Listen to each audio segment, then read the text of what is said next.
जय हिंद बच्चों। ये मैट्रिक एग्जाम 2026 के लिए ज्योग्राफी भूगोल के 50 क्वेश्चन का कलेक्शन दिए हैं, जिसमें 17 फरवरी 2026 से जो एग्जाम शुरू हो रहा है, ठीक है ना, उसके लिए। तो ये 50 क्वेश्चन का आखिरी प्रैक्टिस है। आप इसको देखिए, समझिए और कोशिश कीजिए सॉल्व करने का। तो चलते हैं पहला क्वेश्चन से। क्वेश्चन है, ब्रह्मपुत्र नदी तिब्बत में किस नाम से जानी जाती है? देखिए, ब्रह्मपुत्र नदी से बहुत सारा क्वेश्चन पूछता है, तो पहले इसका हम जानते हैं मानसरोवर झील से ये निकलता है। असम में ब्रह्मपुत्र के नाम से, बांग्लादेश में जमुना के नाम से, और तिब्बत में इसको सांगपो के नाम से जानते हैं, ठीक है ना। तिब्बत में सांगपो के नाम से जानते हैं। अगला क्वेश्चन है आपका, सरिस्का वन्य जीव अभ्यारण्य कहाँ स्थित है? देखिए, सरिस्का वन्य जीव अभ्यारण्य जो है वो कहाँ है? आपका राजस्थान में है, ठीक है। तीसरा क्वेश्चन आपका है, बागमती परियोजना कहाँ स्थित है? तो देखिए, बागमती परियोजना शुरुआत हुई थी 1972 में, और ये कहाँ है? आपका सीतामढ़ी जिले में पड़ता है, ठीक है। क्वेश्चन नंबर 4, निम्न में से कौन सी मिट्टी सर्वाधिक उपजाऊ है?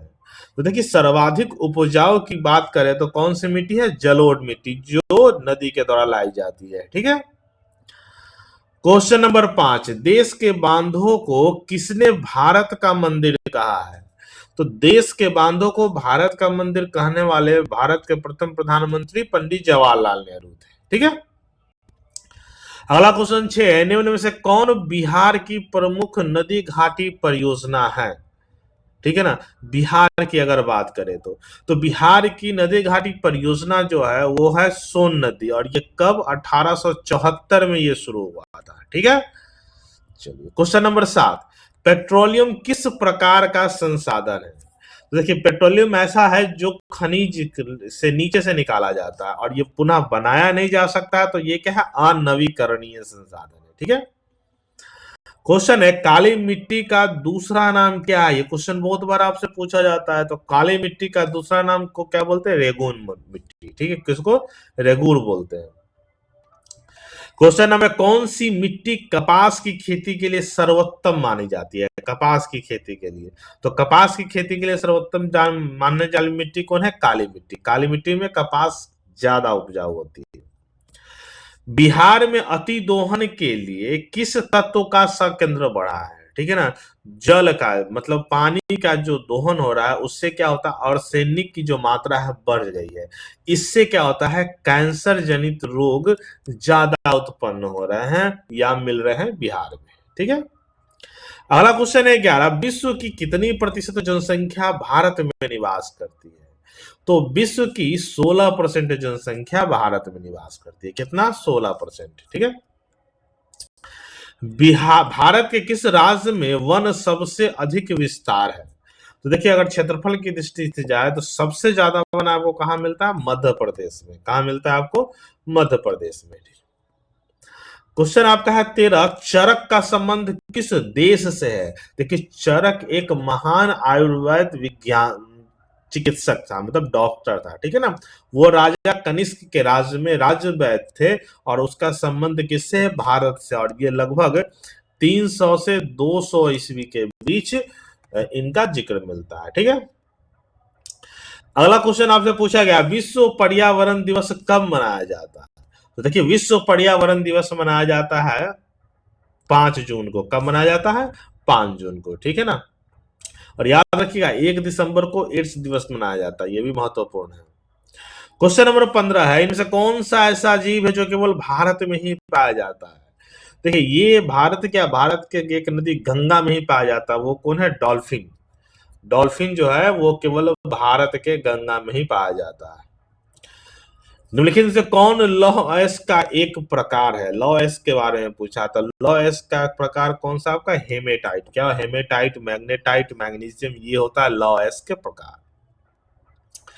इनमें कौन लौह युक्त खनिज का उदाहरण है? तो लौह युक्त खनिज का उदाहरण कौन सा है? मैग्नीज। मैग्नीज लौह युक्त के खनिज का उदाहरण है। अगला क्वेश्चन है 18, उड़ीसा किस खनिज का सबसे बड़ा उत्पादक है? तो देखिए, उड़ीसा जो है मैग्नीज का सबसे बड़ा उत्पादक है, ठीक है ना। मैग्नीज वहां सबसे ज्यादा होता है। क्वेश्चन नंबर 19, वर्षा ऋतु में बोई जाने वाली फसल कौन सा है? तो वर्षा ऋतु मतलब जून जुलाई के समय बोई जाती है, सितंबर अक्टूबर के बीच काटी जाती है। तो उस समय बोई जाने वाली जो है वो कौन सा है आपका? खरीफ फसल। और इसके अंतर्गत क्या आता है? धान, मक्का, बाजरा। ठीक है ना। क्वेश्चन है 20, निम्नलिखित में से कौन दलहनी फसल वायुमंडलीय नाइट्रोजन का स्थिरीकरण नहीं करती है? तो ये कौन सा है जो नहीं करती है? वो राजमा। राजमा भी दलहन में आता है, लेकिन ये नाइट्रोजन का स्थिरीकरण नहीं करती है।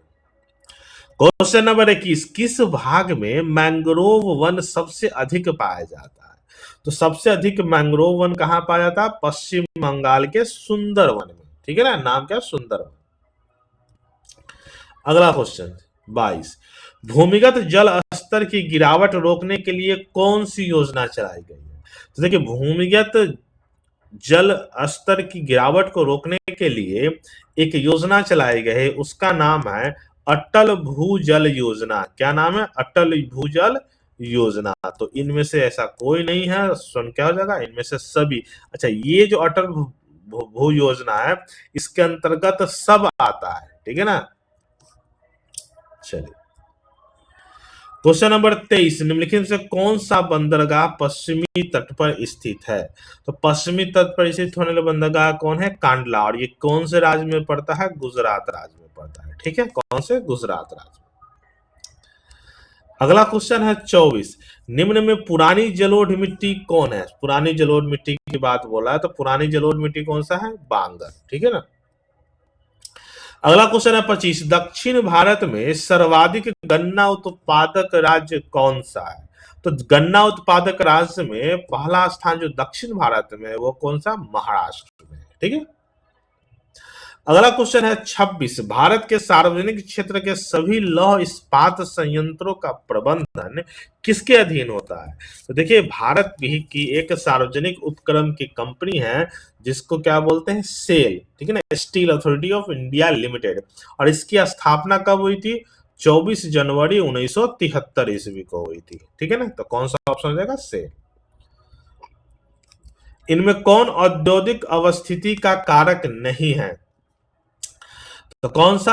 ये बाजार जरूरत है, पूंजी भी जरूरत है, ऊर्जा भी जरूरत है, जनसंख्या औद्योगिक अवस्थिति का कारक नहीं है। ठीक है। अगला क्वेश्चन आपका 28, हुगली किस औद्योगिक प्रदेश का केंद्र है? तो हुगली किसका केंद्र है? ये कोलकाता और रिसरा औद्योगिक प्रदेश का केंद्र है। ठीक है। 29, इनमें कौन उपभोक्ता उद्योग है जो उपभोक्ता पर निर्भर करता है? तो उपभोक्ता उद्योग कौन सा हो गया आपका? चीनी। चीनी उपभोक्ता पर निर्भर करता है। क्वेश्चन नंबर 30, निम्नलिखित में से कौन सा उद्योग दूरभाष, कंप्यूटर आदि संयंत्र निर्मित करता है? तो ये कौन सा हो सकता है? ये हो जाएगा इलेक्ट्रॉनिक्स उद्योग, जो ये सब का निर्माण करता है। अगला क्वेश्चन है बहुत ही महत्वपूर्ण, नेपा नगर प्रसिद्ध है किसके लिए? तो पहले नेपा नगर है क्या? नेपा नगर कहाँ है? मध्य प्रदेश का एक जिला है जिसका नाम है बुरहानपुर। और वहीं पर अखबार के लिए यह प्रसिद्ध है, अखबार उद्योग के लिए। ठीक है।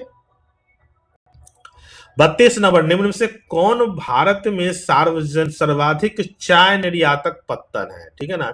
तो चाय निर्यातक पत्तन कौन सा है? कोलकाता। कोलकाता सर्वाधिक चाय का निर्यात करता है। देश में कितने विशेष आर्थिक क्षेत्र विकसित है? तो देश में कुल आर्थिक क्षेत्र विकसित टोटल कितना है? 7 है। क्वेश्चन नंबर 34, निम्नलिखित में से कौन उद्योग कृषि पर आधारित नहीं है? तो सूती वस्त्र भी आधारित है, चीनी भी आधारित है, जूट भी आधारित है, कौन सा नहीं है? सीमेंट वस्त्र उद्योग आपको कृषि पर आधारित नहीं है। क्वेश्चन नंबर 35, निम्नांकित में कौन सा छोटे पैमाने का उद्योग है? छोटा पैमाना। तो छोटे पैमाने का उद्योग कौन सा? खिलौना उद्योग। छोटे स्तर पर भी काफी सक्सेस होता है। क्वेश्चन नंबर 36, कांडला विशेष आर्थिक क्षेत्र कहाँ है? तो कांडला आर्थिक विशेष क्षेत्र जो है वो कहाँ है आपका? गुजरात में। कहाँ है? गुजरात में। ठीक है। भारत के प्रथम सूती वस्त्र उद्योग कहाँ स्थापित किया गया है? तो देखिए, भारत का प्रथम सूती वस्त्र उद्योग 1818 ईस्वी में ईस्ट इंडिया कंपनी के द्वारा कोलकाता के फोर्ट ग्लस्टर में स्थापित किया गया था? ऑप्शन क्या हो जाएगा? सी, कोलकाता। अगला क्वेश्चन है 38 नंबर, कोंकण रेलवे किन दो राज्यों को जोड़ती है? तो कोंकण रेलवे कहाँ किसको जोड़ती है? महाराष्ट्र और कर्नाटका का, महाराष्ट्र और कर्नाटका का। क्वेश्चन नंबर 39, किस बंदरगाह का नाम दीनदयाल बंदरगाह कर दिया गया? तो वही है कांडला बंदरगाह, जो गुजरात में, उसका नाम बदलकर दीनदयाल उपाध्याय कर दिया गया। भारत में सबसे पहले रेलगाड़ी किन स्टेशनों के बीच चली थी? तो देखिए, भारत में सबसे पहला रेलगाड़ी चला था 16 अप्रैल 1853 ईस्वी को। कहां पर? मुंबई से थाने के बीच। और कितना किलोमीटर? 34 किलोमीटर की दूरी तय की थी। क्वेश्चन नंबर आपका 41, सब्जी उत्पादन में बिहार का कौन सा स्थान है? देखिए, सब्जी के उत्पादन में बिहार का स्थान कौन सा है? तीसरा है। कौन सा है? तीसरा स्थान है। क्वेश्चन नंबर 42, बिहार राज्य की कितनी प्रतिशत जनसंख्या कृषि कार्य में लगी हुई है? तो देखिए, बिहार एक कृषि प्रधान राज्य है और इसकी लगभग 80% जनसंख्या कृषि कार्य करती है। तंबाकू उत्पादन क्षेत्र है, किस क्षेत्र में ज्यादा तंबाकू का उत्पादन होता है? तंबाकू उत्पादन सबसे ज्यादा कहां होता है? गंगा के दियारा में होता है। ठीक है। अगला क्वेश्चन है, कुशेश्वर स्थान किस जिले में स्थित है? देखिए, तो कुशेश्वर स्थान कहाँ स्थित है? तो कुशेश्वर स्थान बिहार के दरभंगा जिला में स्थित है। क्वेश्चन नंबर 45, एशिया में सबसे पुराना रेलवे वर्कशॉप कौन सा है? तो एशिया का सबसे पुराना railway workshop Jamalpur railway workshop है। ये 8 फरवरी 1862 ईस्वी में इसको बनाया गया था। ठीक है। गंगा मैदान की पुरानी जलोढ़ मृदा क्या कहलाती है? तो देखिए, गंगा मैदान की पुरानी जलोढ़ मृदा कहलाती है कौन सी? बांगर कहलाती है। ठीक है। 47 नंबर क्वेश्चन है, लोहे की मात्रा अधिक होने के कारण कौन सी मृदा अनुवर्वक होती जा रही है, मतलब उपजाऊ कम होती जा रही है? तो कौन सी मिट्टी है? तो लैटेराइट मिट्टी जो है, लोहे की मात्रा अधिक हो जाने के कारण वो उर्वरक, उसकी क्षमता कम होती जा रही है। अगला क्वेश्चन है, यूनेस्को द्वारा भारत में कितने जैव मंडल आरक्षित क्षेत्र को मान्यता दी गई है? तो देखिए, यूनेस्को के द्वारा कितना है? 12 जैव मंडल आरक्षित क्षेत्र को मान्यता दी गई है। ठीक है। क्वेश्चन नंबर 49, भारत की सबसे पुरानी तेल शोधक इकाई कौन सी है? देखिए, भारत की सबसे पुरानी तेल शोधक इकाई जो है असम के डिगबोई में, और ये कब हुआ था? 1901 ईस्वी में ये हुआ था। ठीक है ना, असम का डिगबोई। क्वेश्चन नंबर 50, सौर ऊर्जा निम्नलिखित में से कौन सा संसाधन है? तो सौर ऊर्जा एक नवीकरणीय, इसको बोल सकते हैं पुनः पूर्ति योग्य संसाधन है। तो ये आपका 50 क्वेश्चन आपका था ज्योग्राफी से।